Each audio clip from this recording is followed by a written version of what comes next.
Shalom saudara yang terkasih, apa kabarnya? Ketemu lagi dengan saya Andreas Agulio Patasik di dalam Sirop, Siraman Rohani Pengampun. Firman Tuhan hari ini diambil dari Markus 1, ayat yang ke-32 sampai ayatnya yang ke-39. Tetapi saya akan membacakan ayatnya yang ke-35 saja. Markus 1 ayatnya yang ke-35. Pagi-pagi benar, waktu hari masih gelap, ia bangun dan pergi keluar. Ia pergi ke tempat yang sunyi dan berdoa di sana. Saudara yang terkasih, hari ini saya akan kembali bercerita tentang hobi saya beraquaponik. Apa itu aquaponik?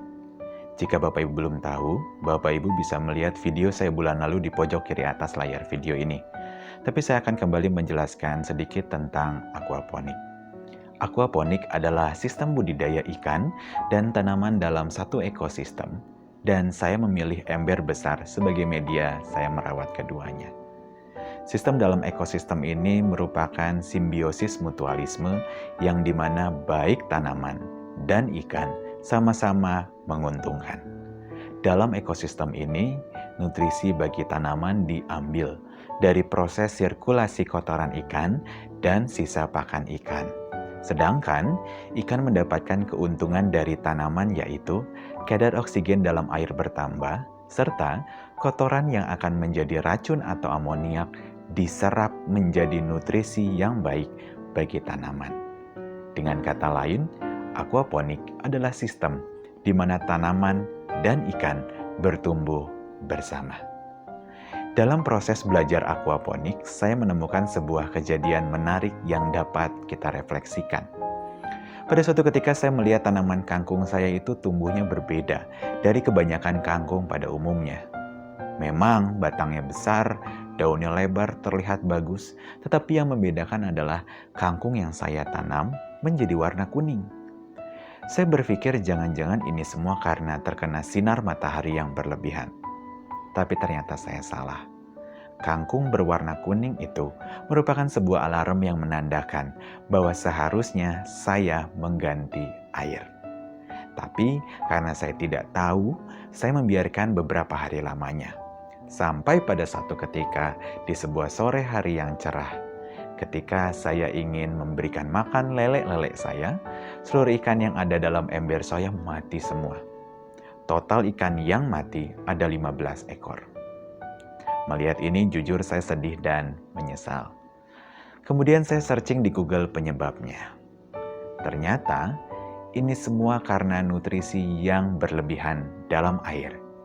Kotoran ikan dan sisa pakan yang seharusnya menjadi nutrisi yang baik justru malah menjadi racun atau amoniak.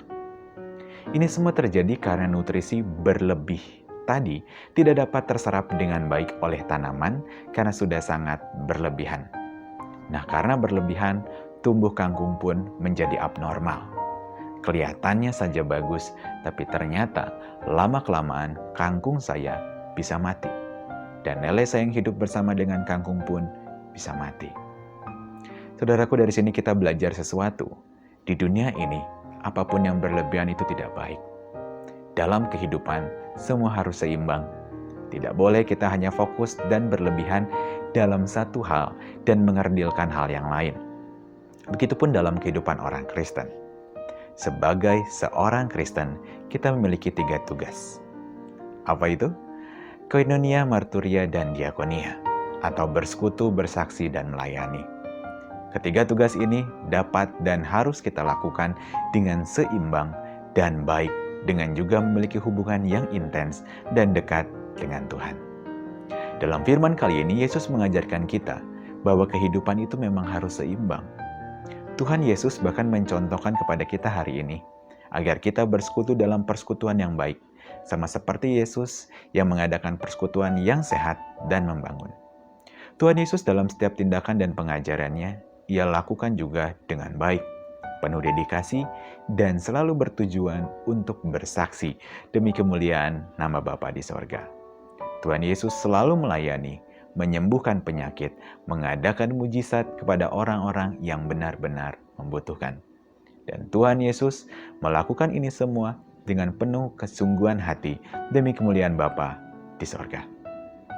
Tapi saudaraku, menariknya Tuhan Yesus pun mencontohkan satu hal lagi yang sungguh baik.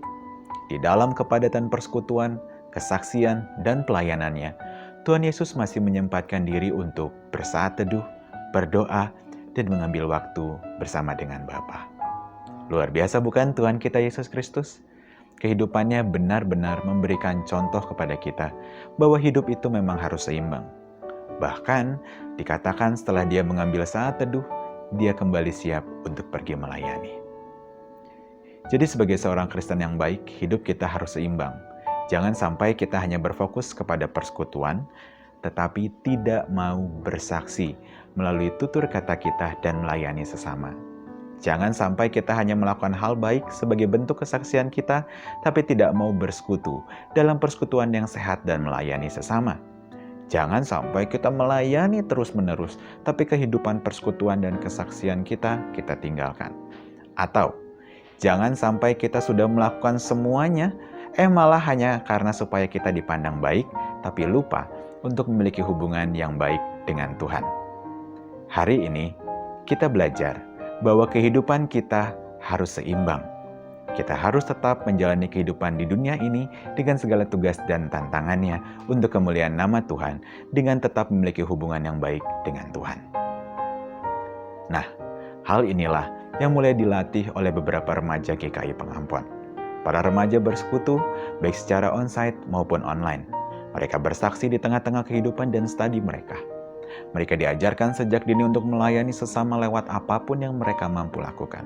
Dan baru-baru ini, mereka belajar untuk lebih dekat dengan Tuhan dan sesama mereka.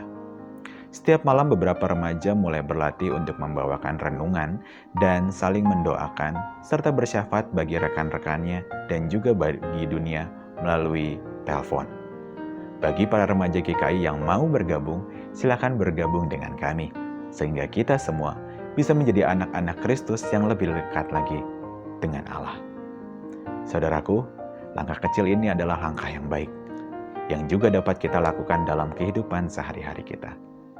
Mari, coba kita tetap lakukan tugas kita sebagai seorang murid Kristus, namun tidak berhenti di situ. Marilah kita membiasakan diri untuk mengambil saat teduh dan mendekatkan diri pada Tuhan, sehingga yang kita lakukan semua untuk kemuliaan nama Tuhan. Kiranya Tuhan memberkati kita. Amin.